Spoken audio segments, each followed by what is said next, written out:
माता दी दोस्तों, देखिए हम बटवासनी वहाँ काली जी के स्थान पर बैठे हैं अपनी दुकान पे और माँ के भक्त लोग माँ का दर्शन कर रहे हैं।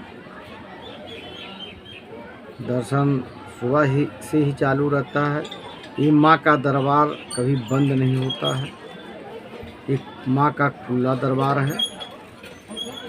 एनी टाइम चाहे जब आप आइए, माँ का आराम के साथ दर्शन कीजिए। केवल रात में वर्जित है, बंद नहीं होता है। वर्जित है क्योंकि स्थान तो खुला रहता है, यहाँ दरवाज़ा नहीं लगा हुआ है। 10 बजे के बाद स्थान पर शोभा नहीं देता है जाना वहाँ, क्योंकि माँ की लश्कर सब लोग घूमते टहलते हैं तो माँ से मिलने आते हैं। तो इसी की वजह से 10 बजे के बाद पूर्वजों ने ऐसा बताया था और हकीकत है, 10 बजे के बाद स्थान पे नहीं जाना चाहिए, क्योंकि सब लोगों का मिलाप होता है। माँ सबसे पूछती हैं कि आपने क्या किया, वो क्या किए। इसी की वजह से उस बीच में पढ़ना शोभा नहीं देता है दोस्तों। केवल नवरात्र का जब अष्टमी लगता है उस दिन माँ ने छूट दिया है, उनके स्थान पर आप पूरी रात रह सकते हैं, गा बजा सकते हैं, जागरण कर सकते हैं, कोई भी काम कर सकते हैं, केवल अष्टमी के दिन।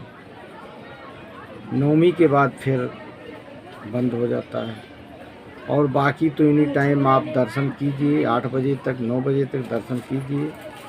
जब तक पुजारी वहाँ बैठे हैं आप दर्शन कीजिए। पुजारी चले जाएंगे, आप स्थान पर मत जाइए, क्योंकि 10 बजे के बाद दिक्कत पड़ सकता है। और पहले ऐसे होता था, जो पंडित जी लोग माता जी को लाए थे वो भी नहीं जाते थे। 10 बजे के बाद वो भी नहीं जाते थे, और जा रहे थे एक आध पंडित जी लोग गए, नहीं मालूम था तो माँ ने उनको आवाज़ दिया, उन्हीं का नाम लेकर माँ ने उनको बुलाया, आवाज़ दिया और उन्हीं को समझा दिया। तो इसी की वजह से पहले के जो पूर्वज थे वो बताए कि इतने समय के बाद स्थान पर नहीं जाना चाहिए, क्योंकि माँ के जो लश्कर इधर उधर रहते हैं, यहाँ झाड़ फूक भी होता है तो बांध दिया जाता है, तो सब निकलते हैं माँ के चरणों में जाकर अपना प्रस्ताव हाजिर करते हैं। और उस बीच में कोई पड़ जाएगा तो दिक्कत पड़ता है दोस्तों। माँ का बचाव तो बहुत ज़्यादा रहता है, लेकिन चूक नहीं करना चाहिए, ये माँ का आदेश है। इसी की वजह से आप दर्शन कीजिए 10 बजे के बाद।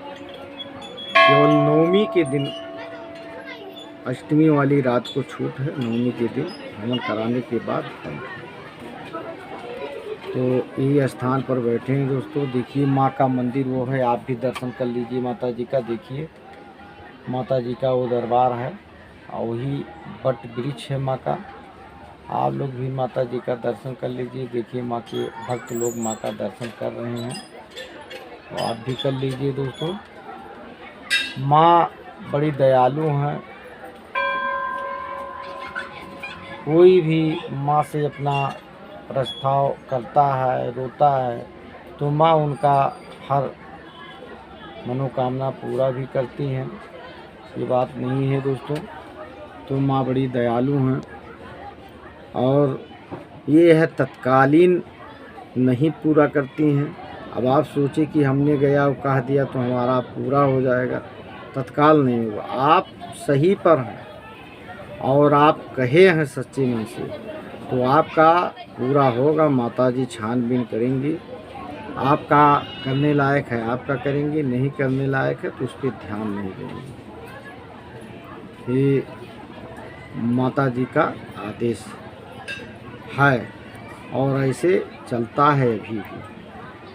तो सही पर आप हैं और आप माता जी से कहे हैं तो आपका कार्य जरूर पूरा होगा और आप गलत कार्य के लिए प्रस्ताव किए हैं तो कार्य नहीं पूरा होगा उसके लिए कोई सुनवाई नहीं है आपका। तो दयालु तो माता जी हैं दोस्तों, हर संकट को दूर करने वाली विकराल शक्ति महाकाली वहाँ विराजमान हैं। लोग यहाँ रोते हुए आते हैं और हंसते हुए यहाँ से जाते हैं। माँ ख्याल कर देती हैं तो लोग हंसते हुए जाते हैं यहाँ से, तो रोते हुए आते हैं, हंसते हुए जाते हैं। तो माँ इतनी बड़ी दयालु हैं, विकराल शक्ति महाकाली। ये काली माता का स्वरूप है।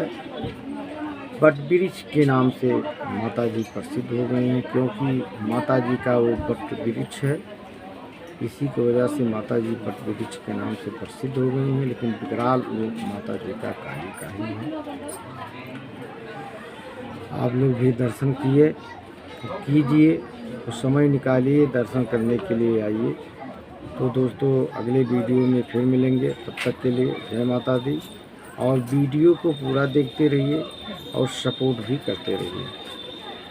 तो चलिए दोस्तों अगले वीडियो में फिर मिलेंगे। जय माता दी।